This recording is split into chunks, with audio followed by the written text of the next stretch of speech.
At kaugnay ng pagputok ng Bulkang Kanlaon sa Negros Island, makapanayam natin si PhilWorks Director Teresito Bacolcol. Director, magandang umaga po. Yes sir, magandang umaga din po sa inyo. Gaano po kalakas yung pagputok ng Bulkang Kanlaon pag sinabing explosive eruption? Kanina umabot po ng 4,000 meters or 4 kilometers yung plume height natin, and this is comparable to the December 9 explosive eruption din na umabot din ng 4 kilometers or 4,000 meters.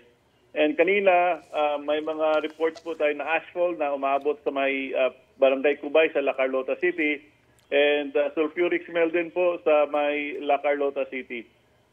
Nagpapatuloy pa rin ho ba yung pagputok na yan hanggang ngayon, Director? Natapos na siya kanina at 6:47, nag-end na po yung eruption. So it lasted for almost 1 hour from 5:51 a.m. to 6:47 a.m. Opo. May panganib ho ba yung ashfall? Yes po, yung ashfall po kapag dalangha po yan ay mapanganib po yan. Pwede pong kapag may problema po tayo sa baga, pwede pong pwede pong lumala yung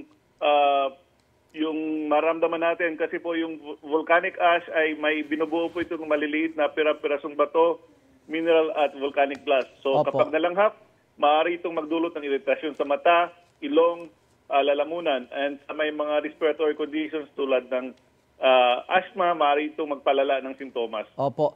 Director, ano pong mga bayan sa Negros Island ang posibleng apektado niyan? Right now, again, papuntang southwest yung plume kanina. So Opo. most likely yung sa La Carlota City, Bago City, La Castillana, sila po yung aabutan ng above.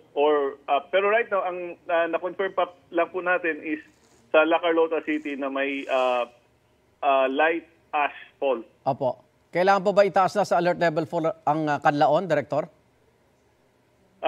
Right now, maintain pa rin po natin ang alert level 3. Okay. Maraming salamat po, PhilWorks Director Teresito Bacolcol. Ingat po! Maraming salamat din po. Igan, mauna ka sa mga balita, mag-subscribe na sa GMA Integrated News sa YouTube para sa iba't ibang ulat sa ating bansa.